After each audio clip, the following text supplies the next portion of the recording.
Welcome to the Contract CFO Show, your source for bullshit-free, real talk on finance and business. Here's your host, Michael Anthony.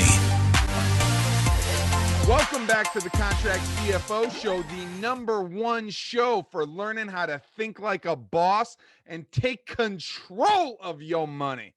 I am your host, Michael Anthony. I help entrepreneurs discover their true self so they can create their ideal future. And today, have we got a show for you? That sounded like a used car salesman if I've ever heard of one. So today, the special guest is actually the Kick-Ass Crew. I'm going to be cutting here in just a moment to the Kick-Ass Crew. As you can tell, I'm a little, I got my Grand Tetons Jackson Hole hat on here, and we're gonna kick over to them. And basically what we're doing, guys, is Ask Michael Anthony. It's going to be live, real world questions, and I do not know what these questions are in advance. Some of those questions you may know that I didn't know what they were in advance because it might have taken me a minute to answer them. Others, it might take me a millisecond because it's just off the top of my head. So what I got to say is if you are an entrepreneur, if you desire to have a side hustle or are in a side hustle desiring to make it a full-time, the people in the Kick-Ass Crew are just like you, just like me. There's side hustles, there's full-time, it's a community of individuals desiring to level up. And so these Q&As actually come as a part of the community for members, and is one of those where there's been so much value. I thought, you know what, let's just do one live so that you can get served some fresh, ear to the ground. What are the real questions that are being asked? And hey, thumb it up if this is adding value. Thumb it up. Be sure to subscribe, download, however you're watching it or listening to it. And for all my peeps, man, I am blown away. A couple episodes I talked about, the different countries that are watching this. This show truly is international. I want to say if I added up both on YouTube and as far as for audio listeners, there are more out of the United States viewers than there are in.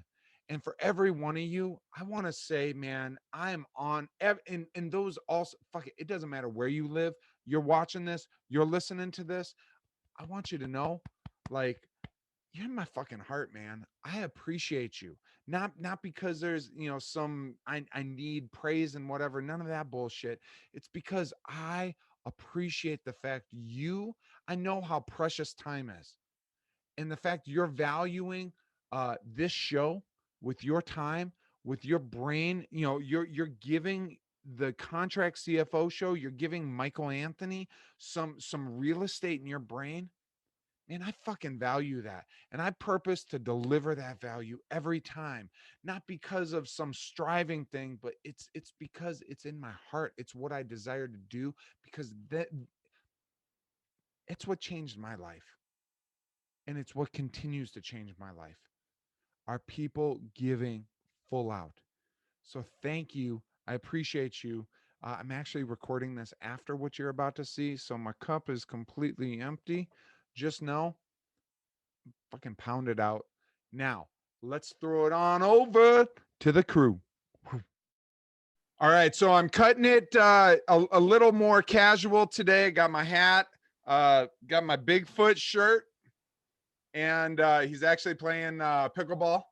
And got the Kick-Ass Crew here with me. Crew, go ahead, let make some noise. Woo! Yeah. There we go. I was like, we got one person unmuted. So I, it's always 5 o'clock somewhere. So I told the crew, go ahead and grab some bevies if they want. This actually a buddy of mine who runs the Agave Social Club podcast and show. I had him on a little while ago. He was out visiting, and we got this I'm saying it wrong. This is full strength tequila. Like typically, you're pretty close to full strength out of the still.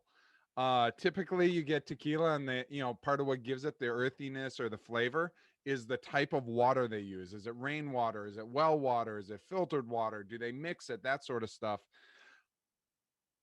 This is straight. It's kind of like the moonshine of tequila, and so got this here. Just cheers to all of you. And all right, guys. So this is the opportunity. Ask Michael Anthony. In the chat bar, go ahead and just drop your name so I know that you got a question. And who wants to lead out? Joe does. All right, Joe. What question you got for me and All right. and the listeners and viewers here? Absolutely. So right now, I've been my circle of influence is investors right now, and a couple of them are investing in cryptocurrencies. What do you feel about investing in crypto over the last 5 years? How do you feel about the investment in it? And then presently, how do you feel about Dogecoin? Dogecoin. All right. Dogecoin. Yep. All right. Let me answer. Save that second question after I answer the first one. So, how do I feel about cryptocurrency? I feel like with any investment, I could be 100% wrong, and this is not investment advice. I am not a financial advisor, and do your own thinking. And this is just my opinion. All right, these are two dudes talking, and some other people listening and watching over some drinks. So I view when the word cryptocurrencies is much akin to the stock market, saying, what do I think about investing in the stock market? In the stock market, there's going to be winners, there's going to be losers. There's penny stocks, and there's blue chip. And the crypto market, in my opinion, is no different. There are your blue chip cryptos, which are Bitcoin, Ethereum, Litecoin, Bitcoin Cash. Those are your blue chip. Those are the ones that, in my opinion, they're not going anywhere. Like, they are going somewhere, but not back. They're not going away. They're going up. There are many promising and niche opportunities out there. However, outside of those four, for me, I feel like the risk starts going up with it. I'm not saying they're penny stocks by any means. There are some, though, that are definitely penny stocks out there. And so for myself, from an investing, you used, Joe, the word investing. So investing in crypto, I stick to those four. And personally, it's one of those where I'm a student of the game. And so with that, I'm constantly learning. My knowledge is constantly evolving, and what I do is continually shifting. That said, if you take the Warren Buffett approach to investing in cryptocurrencies, which I realize is hilarious because he talks so much shit about crypto. If you're to take his approach of, you have a punch card that has 10 investments for your entire life, and every trade you do is a punch. So that's all you have are 10. How are you going to treat things? I personally would probably go, I would not go outside of those four at all. With that. Now, of them, I think all of them are going to rise. All of them will fall to some extent, depending on where they are in their cycles and maturity and usage and things like that. Just like any stock, any currency out there. The Bitcoin is the 10,000 pound gorilla in the room. As Bitcoin goes, so do everything else. Traditionally, there are, like, right now, we're in a unique spot where Ethereum is, Bitcoin's kind of been, and by the time this airs, maybe Bitcoin is, you know, back, cruising. I think it's near where it's going to do another pop through and probably pop up another 15-20,000 in the next month or so. That said, that's day trading from a long-term view.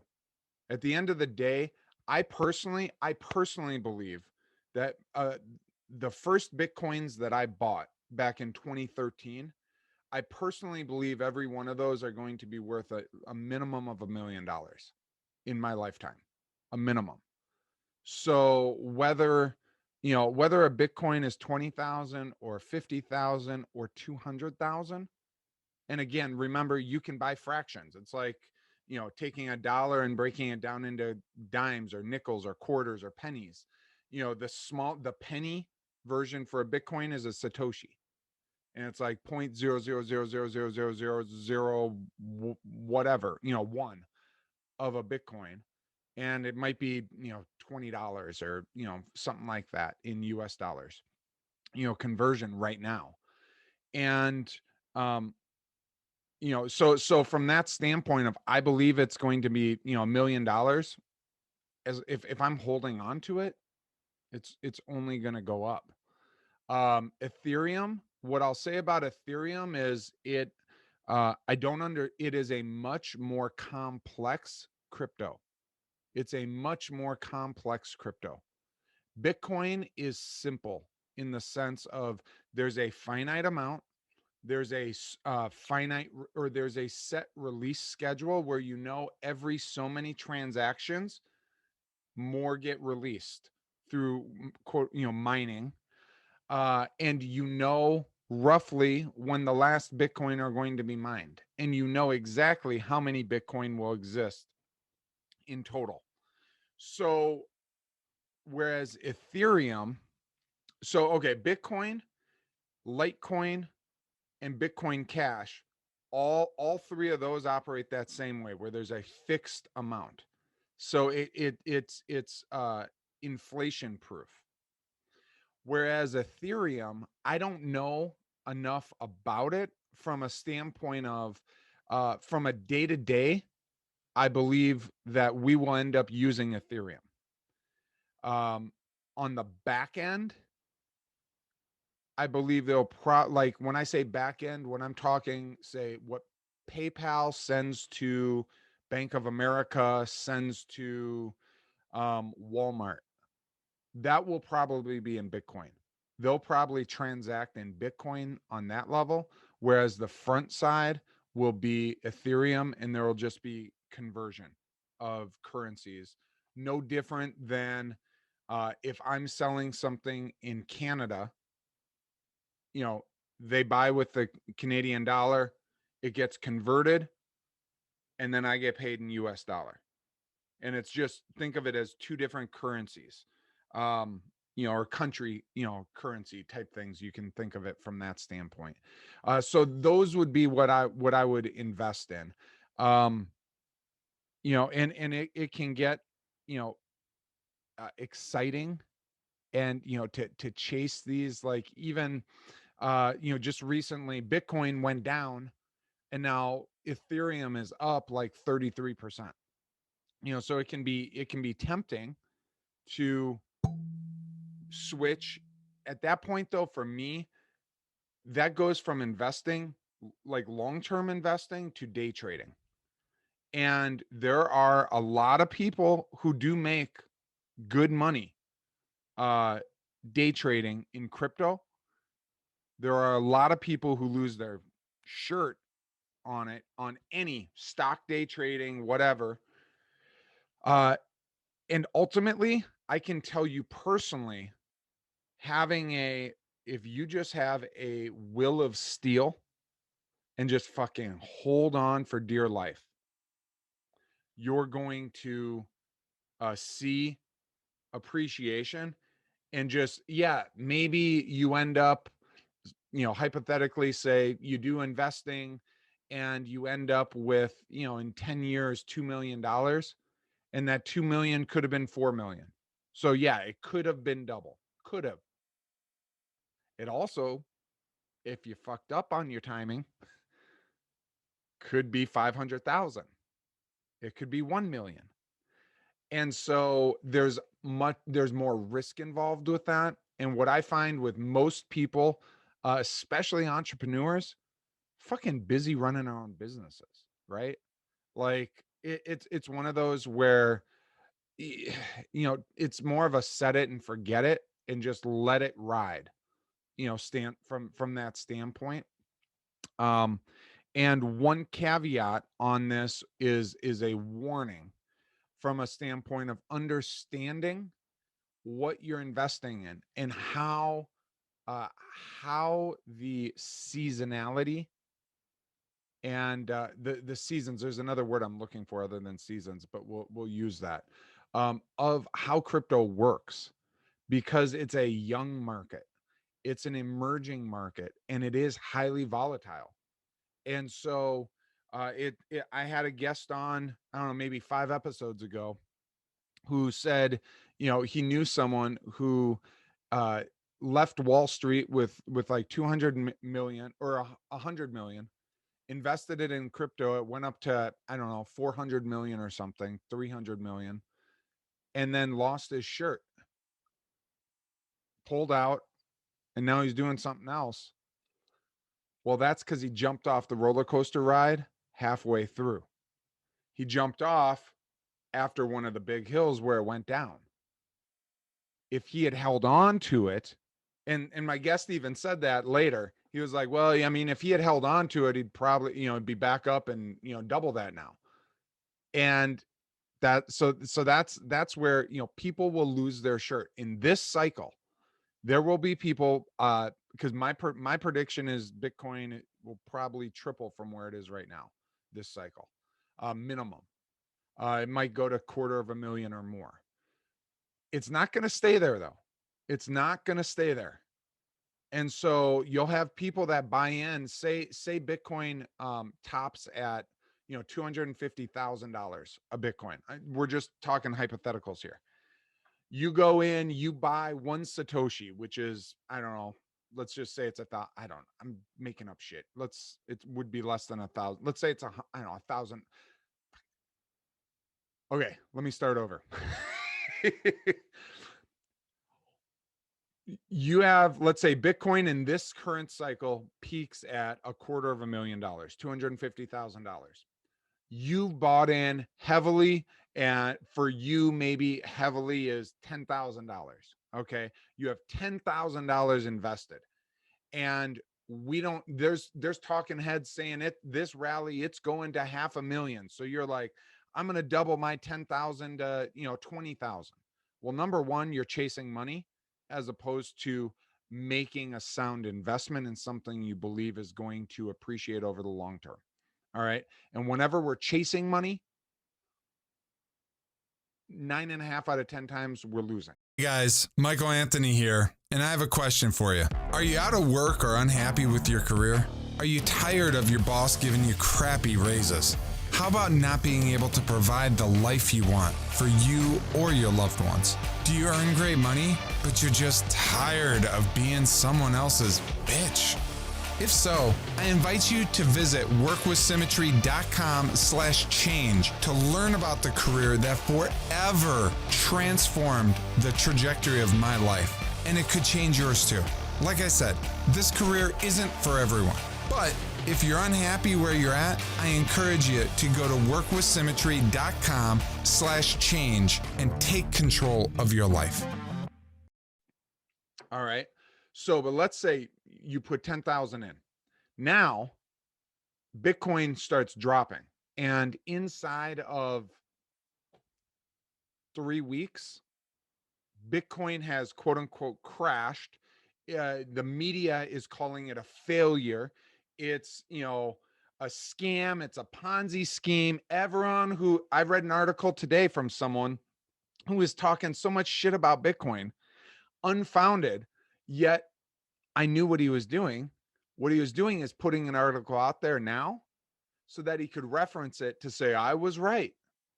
The guy's an asshole, like uneducated asshole. I read the article. He doesn't fucking know what he's talking about. However, he's going to position himself as an expert when Bitcoin drops. So all this media, is, and the reason I'm saying that is when it crashes, it's going to be loud in the media about how awful and oh my gosh, all these people were, lost their money and, taken advantage of and this and that. Well, the only way you lose money is if you pull it out. Okay.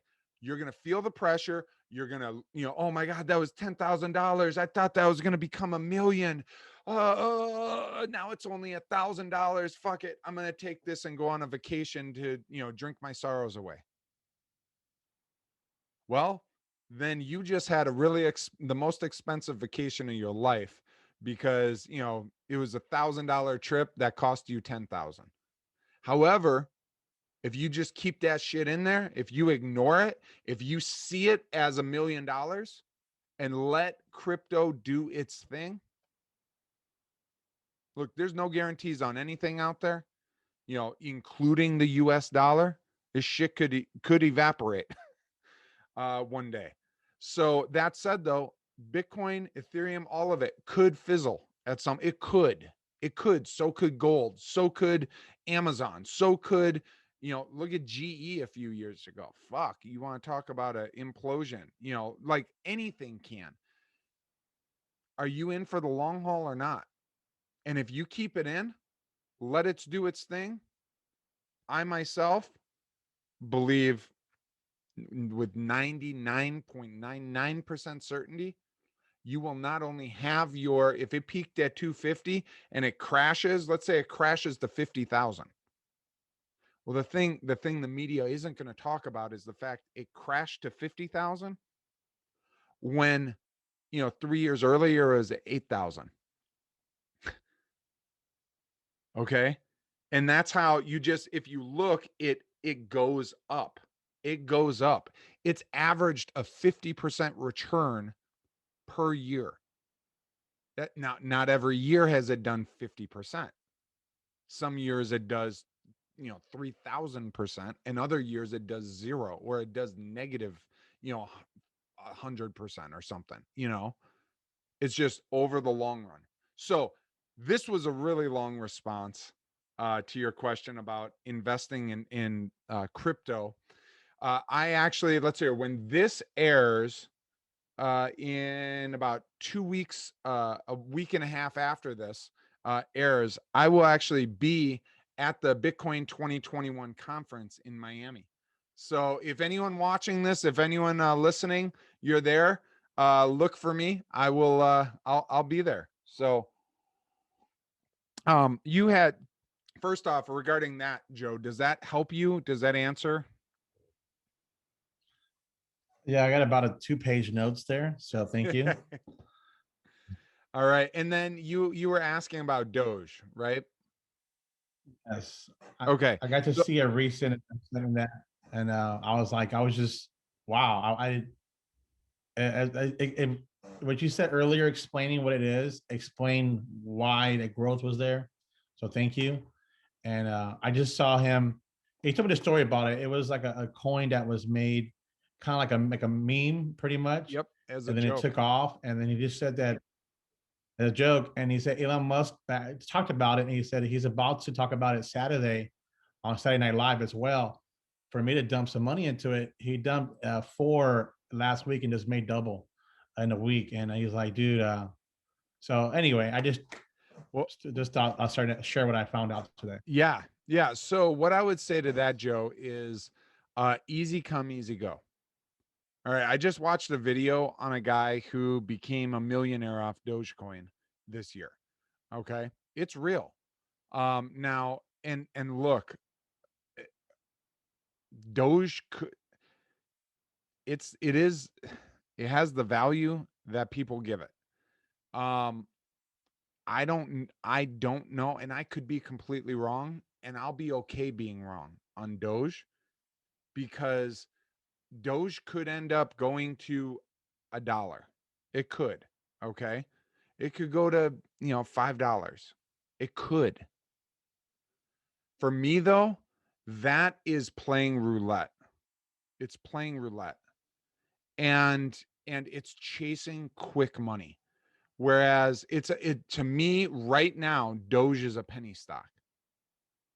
And some penny stocks end up maturing and becoming real companies. Doge could mature and become something we use. All right, it could. For me though, I'm gonna stick with, Litecoin, Bitcoin. Uh, a lot of people are investing in Ethereum. I'm not, just because it's a way more complex. And it's they can create more Ethereum, and I understand why they can. I just haven't studied it enough to be comfortable to invest in it when I know when I got the returns of Bitcoin and Litecoin happening and Bitcoin Cash. Why the fuck am I chasing Dogecoin? I'll liken this to, I have investments in the cannabis, industry, and I I put some investments, and I viewed it as gambling. Really, most of it I viewed as gambling because I went in early. Some of them have really paid off. Some of them, many of them have not. At least half of them have not. A couple of them were penny stocks. And I said to myself, Joe, I said, hey, what if I put, $500 on this, or, 1,000 in here? It's only worth 10 cents. Like, what's the most I'm going to lose? 10 cents per share. Well, they're trading at fractions of a cent right now. Okay. Whereas there's other ones that if I had put in, something else. And so that's the thing. For every Dogecoin, there are 10,000 other failures. So that's why I'm happy for people who are making money off Doge. I'm happy for those invested in it. And I pray to God that they are able to keep their money.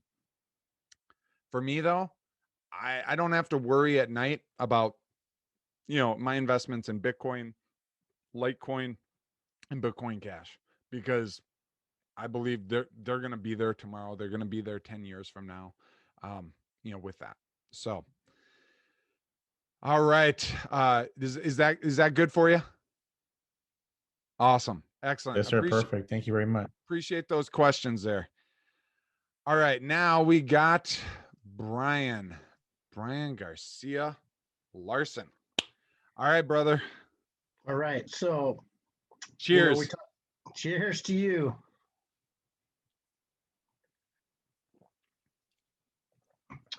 All right. So this is going to be more geared towards activity and entrepreneurial. Like, awesome. Love where your heart's at with entrepreneurs and just the constant growth and helping our 3% community, right? Yeah. Yeah. That's what my heart beats for, brother. Yep. Me too. So here's a question that I'd like you to answer for all of us and those that are thinking about, getting out of their comfort zone and getting out and being an entrepreneur. What would you say that the top 3 activities that you've done over the years that have been a benefit to your success? Whew. Okay. So the top 3 activities that I've done over the years that have benefited to my success are all going to be around personal growth and development. All of them. Every single freaking one of them. I'm going to say I started and my relation to money, because in order for me to invest in myself, there's this, it's like the law of gradual increase, or just, increasing. And in order to go up a level, we have to level up our thinking. And so when I had zero money, I had time. And time is not money. Time is far more valuable than money, because I can never earn my time back. And that's why, I lose money, I gain money. What I get up here is not taken from me. And so it helps me be able to do what I've done faster, to be more efficient with my time. And so when I was broke, um, look, it's amazing how we can sit down and watch a 2-hour movie. Uh, but if spend 15 minutes to read a book, or, oh my gosh, listen for 30 minutes to an audiobook, or watch, like, oh my God, you mean I actually have to type and spend all of 63 seconds on YouTube to find a talk that might help me? Ugh, that's just so much work. That's where I'd start. That's what I did. There reaches a point, though, where the amount of money I've put into something is exactly what I'm getting out of it. And so it was like, okay, let me start investing now in myself through. It was a big freaking deal, man. When when my wife and I started budgeting on a monthly basis, we had a $20 a month budget for a book a month. And then we added on Audible on top of the book. So now, I mean, it was crazy. It was like $35 a month. When I look at the level, though, of my results, that was the level of my investment. And so the level to which I've been willing and able to invest in myself and in my business. And sure, there's some shit, like there's thousands of dollars out there that I've invested in things, and it's gotten me zero. I shouldn't say it got me zero, though, because you know what it got me? It got me experience to understand, for me to make a choice on, am I going to stop investing in myself because someone was scamming me, because someone was asking for, $5,000 for something and they delivered about $150 worth of value? Does that mean, am I going to become jaded with that? Am I going to, start saying to myself that, oh, that self-development bullshit, fuck that? Or am I going to say, look, when 10 out of 10 successful people are telling me to invest in courses and people and trainings, and because I'm investing in myself, then maybe I got a bad egg and I'll just move on. And what I can learn from that is that, A, you reap what you sow, and I don't want to reap that in my life. So I'm not going to do that to people. And B, be smart. Like, don't get caught up in emotional decisions. Be smart about it. Be intentional with it. And so, okay, so you said 3. So the first, invest in yourself, and invest to the full capacity you financially are able to, because that will help you level up to the next level. And tying in with that is, someone watching this right now, you may be watching this going, but I don't have any money. What I'm going to say to that is bullshit. Bullshit. Your priorities are mixed up. Okay. Your priorities are mixed up. And that may be tough to hear in today's just feed me what I want to hear. And you know what? You can churn me off right now, and you can walk away. How's that going to work for you? What's your life looking like a month from now? What's it looking like a year from now? And yeah, I do have shit that people pay me for. And yeah, I deliver a fuck ton more value than than any penny that I get from anyone. And this isn't self-serving. It's me saying, also, I have invested multiple times more in myself with other people and programs than what I ask. I do not ask people to do what I haven't done. And so I just want to say that because I feel like, development and things like that are kind of, nowadays, there's a lot of charlatans. There's a lot of, this is the modern day TV preacher era, where it's, these people in flashy videos and all this bullshit, they're all sizzle, no substance. And that's why I'm like, who the fuck who's speaking into my life? Because I want to know what the fuck they've done. What are their results? What's their real results? What's their day to day? All right, they have cash. Great. Do they have peace? Do they have, what are their relationships like? What's the full picture look like? From that standpoint. So, one, invest in yourself and do everything you can to uh be able to invest. And I'll say this, don't eat your seed. Don't eat your seed.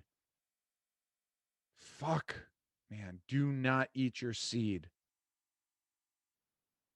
So many people have looked at my wife and I over the years, and even now, and they're like, they I would say have consistently felt we have been 1 to 2 income levels above where we are because of the life that we've lived. And it's because we don't waste money on the small stuff. We don't waste money on the small stuff. I may invest $15,000 in a course. I may spend $10,000 on a vacation. And you know what? I still think twice about a $10 charge or a $5 charge, because I understand that $5, that $10, they fucking add up. They add up to $100. I pay attention to $100 because they add up to $1,000. It's mindset. It's mindset and understanding the money. Not all money is used equally, Brian. And I'm rabbit trailing here. Hopefully, though, because I don't know that I have 3 concrete. These are more like principles. Not all money spends the same. I can spend, $80, or I don't know what this was, $80, $50 on a bottle of tequila. And I'll have a hell of a great time. Like, not even by myself, maybe I'll have some good thoughts, but, as far as with friends and, that sort of stuff, I also could spend $80 on an online course, or I could save it and put it into an investment. It's just about what we're willing to do, the return on those. And I'm not saying, don't have fun in life. I'm saying be intentional about it and don't bullshit yourself about the reality of it. So,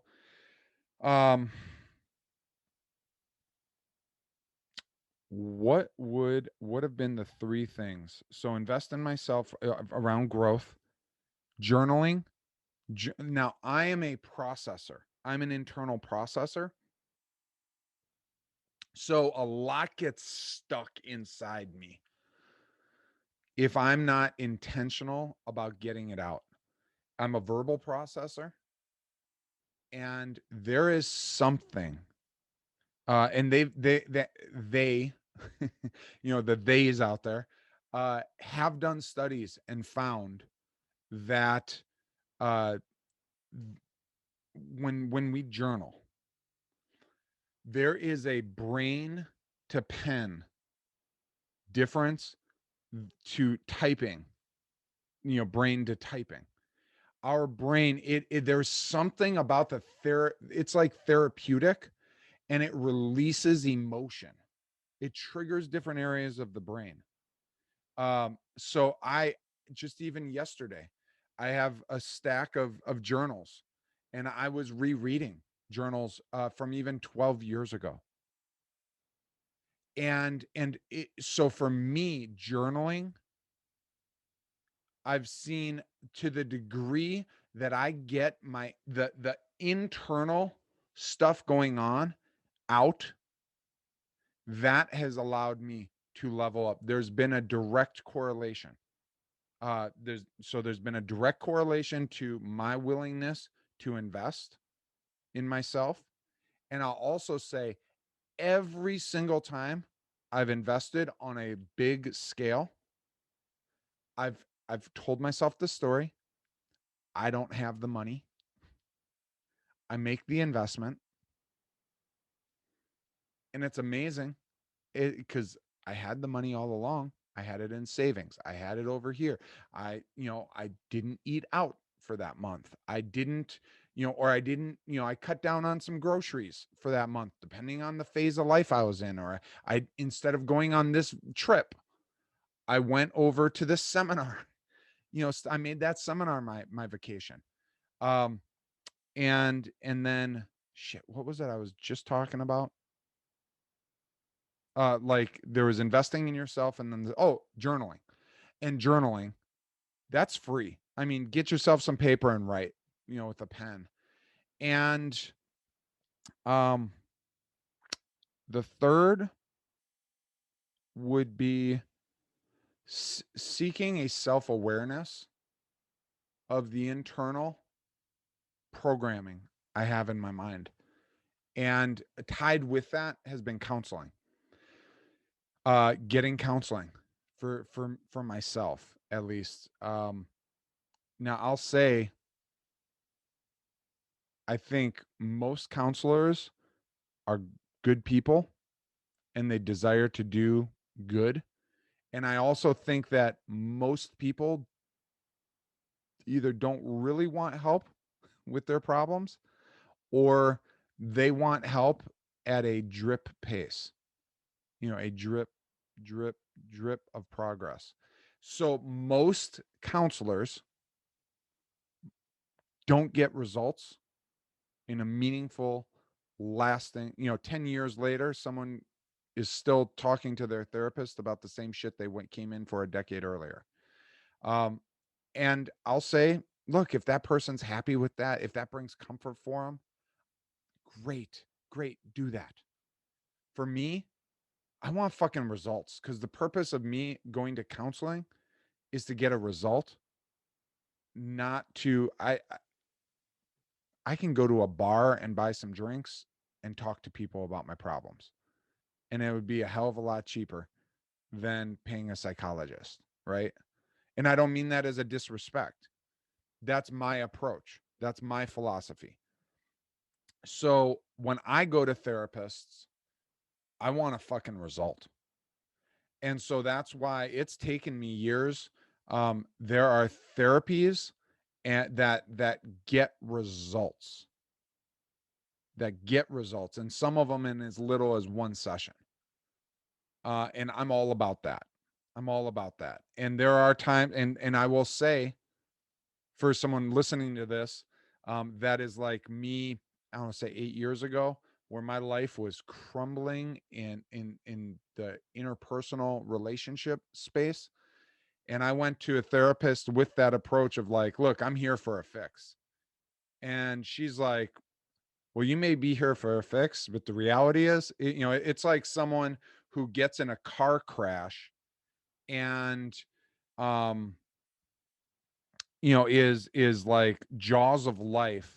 Maybe their intestines are spilled out, their skin's burned off over here, legs are broken, and they're looking at the paramedic like, put me on some fucking oxygen, load me up, and I'm gonna, I'm going home tonight. And that was me saying, I want results, give me results. And she's like, homie, I'll give you some results, but you just don't even fucking know how broke you are. Like, you don't know how broken you are. You don't know how messed up you are. And so it takes time. Like, I saw this particular therapist and she gave me some real tools. I saw her for probably half a year, twice a year, or I'm sorry, twice a week for 2.5 hours. So 5 hours a week. And then I saw her weekly for another 3 years. And I mean, I'm talking, I got consistent every time. There was action. There was progress. I was just that fucked up, with it. So, yeah, I think financially invest in yourself, journal, and find a therapist. And if look, your therapist is not there to be your friend, it doesn't matter if you're going to hurt their fucking feelings. They're not a nonprofit, and if they are, nonprofit is a made up fucking thing. Nonprofits are profit organizations that have a coding under the US government, okay? They're doing this, they're earning money. You're not there to support them. If they're not serving you, find someone who is. I just realized I wasn't smiling. Find someone who is. So, all right, that's everything you asked for. Hopefully there. Is that good? Any last comment or anything you got? Nope, I'm just grateful. I knew self-development would be in your top three. I mean, how could it not be, right? It's all three. It's all three. And really, because everything else flows out of who we are. Everything flows out of who I am. The thoughts I have, the way I transact in business, the way I treat people, the mental stability, the emotional stability, the clarity of vision, all of that. I feel like, honestly, so many entrepreneurs, and this is what, with the Kick-Ass crew, it's a little hard to, it's the whole, what do people want? Well, people want sizzle. They want the, hey, join this group and you'll be a millionaire within 90 days.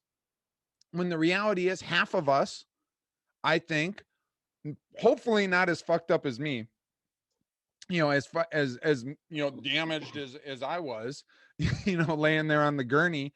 The reality is, we all want the result and we don't want the process. And that's where the Kick-Ass crew is about the process. It's the journey. It's the, who the fuck are the people with you on this journey that are helping you level up your thinking and talk through your bullshit on a day-to-day basis, giving you tools and resources that help you transition and change. How does that get packaged into a crisp, clean marketing? I'm still working on that. I'm still working on it. It's the reality, though, and it's the truth. It's the truth that shit takes time. And the reason you buy these, 60-day transform your life, and then 60 days later, your life is the exact fucking way it was at the beginning, is because it's going to take time. It's going to take a process, and it's a journey. It's a journey. And just fucking invest in yourself and give yourself grace and love, and just fucking love yourself and love your imperfections and embrace them, because it's a part of who you are. And just because you are that way doesn't mean you got to stay that way. So, man, I appreciate you, Brian. I appreciate everything you bring. I appreciate to the crew and today. Thank you. Thank you. Thank you. All right. So let's see here. We'll do one more. We got Eric. I would go, and I have an amazing question, but I know Stacy was wanted to be the first one. So if she wants to go, she can go. Otherwise, I'll go. Well, I got you up. So Stacy, do you want to go? Yourself. Yep. That's funny that he said that, because that was this morning. You're good? Yeah, please go ahead. Okay. All right. So here's my question. Hold up. Let me repin you here. All right. Okay. I think what I'm doing, guys, and those of you watching, you're gonna let me also just pause and acknowledge everyone who's watching and listening right now. Guys, drop your comment. Like what are your answers to the things that these guys are answering and gals are asking? Because look, I say this to the crew all the time. It's the kick-ass crew with Michael Anthony. It's not Michael Anthony's kick-ass crew. And the reason is because I'm a part of the crew. Like, we all are the magic sauce. It's like, I'm not the secret sauce. It's all of us. And so I by myself do not have all the fucking answers. I do not have all the answers. So, hey, what are your top 3 things? Drop them in the comments. Seriously. And I don't remember the first, about crypto. There's so many trolls out there with crypto saying, go invest here. And so keep that shit to yourself. All right, Eric. What is your question, my friend? All right. So on your journey to becoming a millionaire, how many sources of income did you have? What types were they? And what would you recommend? And how many sources? Yeah. So, all right, that's a great question. I have this written down somewhere. So in my head, let me just kind of go through them here. So one, and I mean, talk about income, but really it's about net worth. Net worth is what makes you a millionaire. And so, because there literally are people earning $1 million a year that are not millionaires, because they spend what they have. They spend more than they have. So as far as the first thing that helped me from a net worth standpoint is real estate. And that was for me, buying property fairly young and undervalued. When I first got married, we fell into a housing situation where the home that we ended up buying, it was a co-op, and it was, co-ops are in Minneapolis. I was one of 3 co-ops, and so people don't understand it. When people don't understand things, if it's a sound, investment on something like property, it can be a good investment. And so, from that standpoint, over the course of about 5 years, we substantially multiplied that investment, and even took it to where when we sold, and again, so we bought into something that was undervalued. It also was in a fairly shitty neighborhood, and it was on the cusp. It wasn't like it wasn't in the center of the hood. It was in a neighborhood that was being gentrified, that just was always on the cusp of being gentrified. It's like it was like literally for 10 years it was just about to be gentrified. It was a neighborhood where when we had my daughter, the park by us, my wife would find drug paraphernalia on the park. So like, it has its trade-offs. However, it had a 6-figure reward to us, when we ended up selling. And so from that standpoint, I'm like, we could drive a couple blocks, or a mile or 2 to another park, or, things like that, for that season. And, we're willing to, and I'm not like, to each person do their own. But, even when we moved to Tennessee, we were looking at properties and fixer-uppers and things of that nature.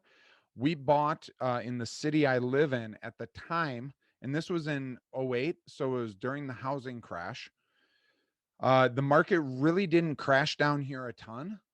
Their crash was not what I was coming from in Minneapolis. And so we bought a foreclosure.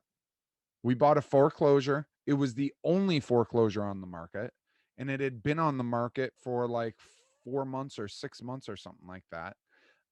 It was, the bones of the house were sound. The utility company had an easement, so they were like, in the back of it, they were putting in these power lines, and the back was tore to fuck. Like, there were big ass trucks, and there were these big, poles going up, and all this shit.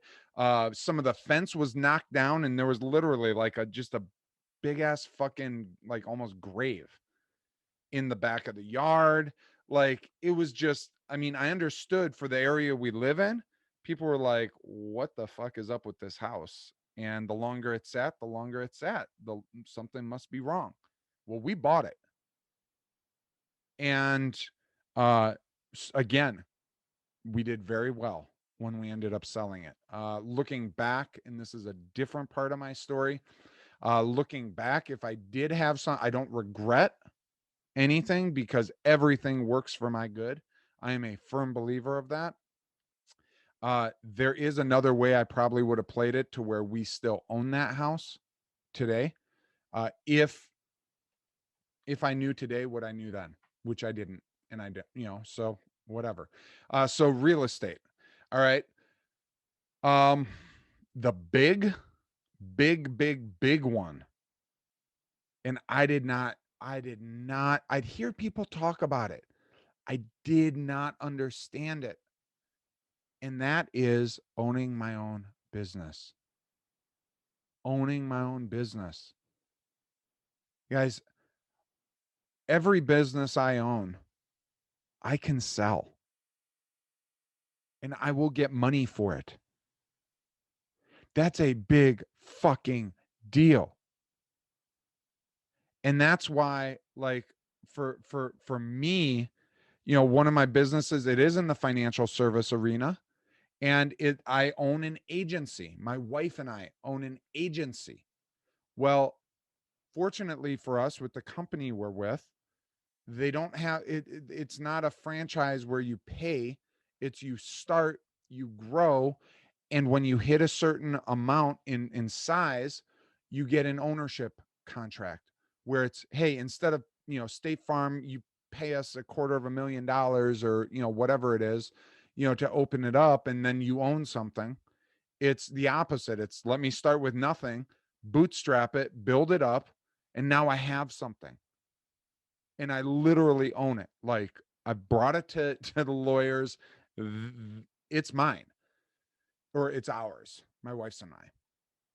And so that, from a standpoint, has been huge. At this point, I feel like, let me see if I can remember this. About a third of my net worth, it's about thirds now, where a third of my net worth is from the businesses I own. A third of my net worth is real estate. And a third of my net worth is crypto. And I also have some stocks. And well, shit. No, there's more in there. Yeah, so that's kind of, I don't know, I'm saying broad stroke. But crypto is another. And it's been very fortunate, for me, for us. And I own very little in stocks, surprisingly, very little in stocks. And a lot of that has to do with I would rather invest in my own business, because I have more control over that. When I do as far as stocks, like I mentioned before, I purpose to diversify. So, I'm in some of the tech sector, and then I'm in as far as cannabis. And, those are very diverse markets with it. And then also we invest in private companies. And so, from that standpoint, we have private shares, private equity in, private companies. And, so that from a diversification, I myself, if I were to speak to someone starting out, I would say if the context of this is you're an entrepreneur and desiring to own your own business. So maybe you're entrepreneurial, and the reality is if we try to skip steps and go from step 1 to step 5 and say step 5 is actually owning your own business, you can have your own business and then run it into the ground. So embrace steps 2, 3, and 4, where you're getting bitch smacked around every day, where you're getting stomped on, where you're getting spit on, you're made fun of, you're feeling, shame over shit because your friends in their safe 9 to 5 job, are going on these trips or, doing this or, Biffy's going, blah, blah, blah, while you're like sweating your ass off at home. Like, fuck, man, am I even going to make payroll on Friday? You can leapfrog them financially. You can fucking leapfrog them financially as long as you put in the steps. As long as you put in the steps, you do those things that I was talking to Brian about from an investing standpoint in yourself, and you'll get there, man. You'll get there. So look, I'll tell everyone watching, listen to the housing episode a couple episodes ago, where I talk about the current market and my takes on that, and how to if a lot of millennials right now are looking, at buying houses, starting to get into that, and so just we discuss some thought patterns before you invest, because you make your money with real estate when you buy it. You do not make your money with real estate when you sell it. You make your money with real estate when you buy it. All right. And so there may be, I am not of the philosophy where you need to own a home or you're throwing away money. Like in our particular neighborhood, they don't allow rentals. Otherwise, my wife and I have seriously talked at times, just in the future of selling our house to someone and then renting it back from them to be able to take the money and do something else with it or put it in something else or that sort of thing. So I'm not one of those you have to own a home, otherwise you're throwing away money with rent, blah. No, especially not from a timing standpoint. Now, I don't have a crystal ball. I do have some thoughts and opinions. I talk about it in the other episode. I also could be wrong, could be totally wrong, with that. So does that help, Eric, answer? Did I answer enough, or is there anything you'd like clarity on? All right. Awesome. Those of you listening, those of you watching, if you want some more clarity on something, drop a comment. Seriously, drop a comment. We'll add it in a future, a future show. So that I know, what you're thinking along those lines. And so yes, by far, just to close this up and drill this home, by far, the best investment is owning your own business. And don't be concerned about investing in the stock market or investing in crypto or investing in private companies or anything until you are fully investing in yourself first, then investing in your business, then invest financially in your future, like outside of yourself and your business. That's the order right there. First yourself, second your business, third outside ventures, whether that be stocks, whether that be, what have you. And I, in my head, often hear the what ifs. So the naysayer out there, if you're thinking, yeah, but, Michael Anthony, you're telling people to do this. And what if they do that and then they end up retiring broke? Well, what I'm going to say to that is the only way you end up retiring broke is if you're not valuing what the fuck you're doing with the money you have. Like, honest to God, in this country, the only way you end up broke is from mental laziness. Mental laziness. And don't get me wrong, it's easy. It's normal to be mentally lazy. It's accepted. It's not accepted. People will think you're stuck up. Like, people might think I'm an asshole right now for what I'm saying. You know what I got to say though? I don't give a fuck. Like, I don't, because I care more about my results than your opinion. And I'm going to say, man, prove me wrong. Bust your ass. Give up all the bullshit stories that you're using for why you're being held back. Just fucking find that story of that impossible person who became successful, and just say, you know what? It can fucking be me. It can be me. So I'm going to behave as if it is. It happened for them. It can happen for me. And then secondly, be honest with yourself, where if you're on your entrepreneurial journey and you realize, pay real close fucking attention to yourself.